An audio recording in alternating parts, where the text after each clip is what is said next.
Ed here with the Digital Digest, and today I wanted to share my full review, the digitally digested segment, for the Sony G Master 24 to 70 millimeter lens. Now, this piece of glass retails currently for around $2,000 US. I believe it launched several years ago at around $2,200, and it is pricey, but you do get what you pay for. It is one of the best 24 to 70 mil lenses on the planet. So while $2,000 is a lot, and remember that's on sale, it is fairly amazing. Now, is it personally my favorite lens? No. I say that because I lean more towards a 16 to 35. So if I had to pick between this G Master and the 16 to 35, I would be going that route. But that's obviously not the premise of this review, is it? Is this lens worth the premium that it garners over the older f4 24 to 70. Now, believe it or not, this lens is at a bargain basement price. It is now selling for $699. Okay, take that in. I'll give you a second. $700. In fact, when I saw it, I didn't nearly poop, but I couldn't believe it because, yes, it's old, but it is still incredibly competent. The images it takes are not trash. There is variation from copy to copy, but that even exists in the G Master realm. Granted, quality standards are higher with the GM lenses. They should be. Their prices are much higher. But if my memory serves, I think the original retail on this lens was around $1,200 US. So for it to now be almost half price, brand new, whoo! So what's the point I'm making here? If you are shooting for large format print and you're using something like the A7R4, A7R3, even the old A7R2, you will get a benefit out of the G Master that you just simply cannot muster with this piece of glass. Just purely from a resolution standpoint, this lens will not be able to resolve as many physical megapixels as the G Master. However, with that aside, on a camera like the A7C, I would pick this all day long because in doing so, you've given yourself enough money to pick up the old wide-angle 16 to 35 as well. So, what am I saying, if you didn't already capture that? And that wasn't an attempt at humor, it's just the way I think. For the price of the 24 to 70 mil G Master, you could instead have your 24 to 70 and 16 to 35 covered and have two lenses that, yes, would not be as optically sharp, would not be overall, wouldn't produce images that look as magical. I can attest to that firsthand. But you would be able to cover 16 all the way to 70 millimeters at f4 with still very good quality. Now, these images do produce high enough quality for people that are in the business, that shoot for weddings, that shoot for photojournalism.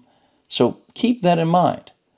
But as I stated earlier, if you're trying to resolve 40 plus megapixels, you really should be sticking to G Master glass. Granted, there's a reason I own some G Master glass because I am a very big fan of the A7R line. I have the A7R2 and the A7R4. So that's why I do own personally some G Master material. But I have to say, when it comes to this lens in particular, as I stated earlier, think it's a great lens, but how soft pricing has become for these older pieces of glass, which are materially different, not just in their resolution of literal megapixels, but also construction quality. They're also slower. That's the other thing you got to remember. These are f4. This is an f2.8 lens. That's a really big difference. And then there's the construction of them. The construction on the G Master is another level, but that doesn't mean that these are junky. They are not. At the time they launched, they were the best that Sony had to offer. Thankfully, Sony made better. So I guess what I'm getting at is that for $2,000, this is worth every penny if you're shooting on an A7R 4 or 3 or 2. But if you're shooting with an A7 III, an A7 II, I'm going to even say an A7S III, I don't see any reason to pick this lens up. I'm not saying that it won't still outperform these. It will. It will always outperform the old 24-70. In fact, the 24-70 has a horrible reputation, considering it's not horrible. It's just, in some situations, average. But considering it's now $699, that's a pretty good price for even what sometimes is average. Now, if you get a bad copy, that's another story. But again, to me, the 24-70 GM, I personally don't own it for a reason, and I likely will not end up purchasing it, even though my experience with it has been great, both on the A7C and on my A7R4. I didn't bother putting it on the A7R2 because I don't really need to. If I'm using it on the A7R4, there's just, why see what it can do with 40 plus megapixels? I already know that there's more to gain, but I'm not going backwards. Hopefully that makes sense.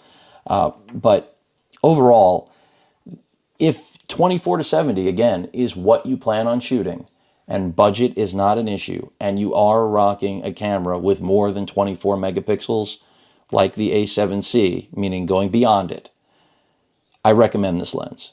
However, if you're picking up the A7C, I don't think you need to spend $2,000 for the 24-70 range. In fact, I think you're far better suited picking up something like, believe it or not, the good old 24-105 f4, simply because, again, for a 24 megapixel sensor, this lens is a gem.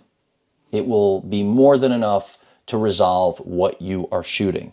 And it does have a little bit of that G Master magic, even though it's just a G series lens.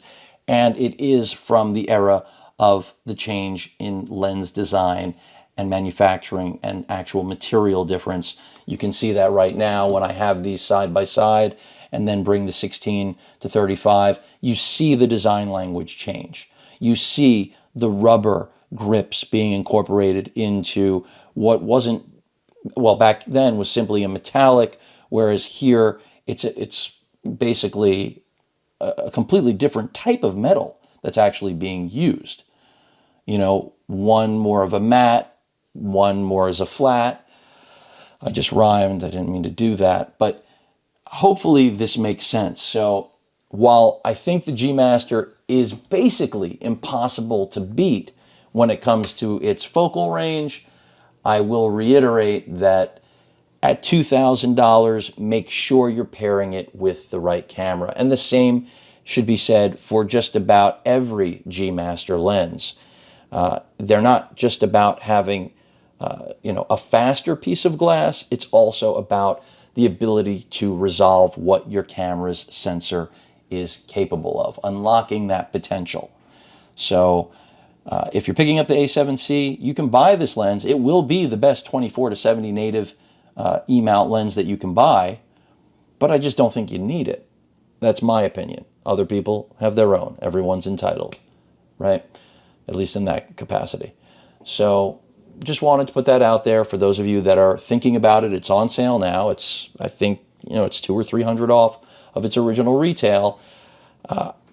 If you're buying it with the A7C, I think you should do yourself a favor and look at other options, other manufacturers included. Tamron, Sigma, they make great lenses. They've been in business for a long time. They know what they're doing. There are some G Master lenses that are simply unmatched. And then there are others that are matched and undercut. And I think the 24-70, in my opinion, it's one of them. Now, a lot of people will tell you this lens, the old Zeiss, the Sony, because it's the Sony Zeiss. Zeiss branding was dropped. They'll tell you this is the worst full-frame lens that Sony ever made. And I know why. I've seen some of those results. That's not my personal experience, but it is one of my least used lenses. So for that reason, that's yet another check on a box for why I personally wouldn't purchase this.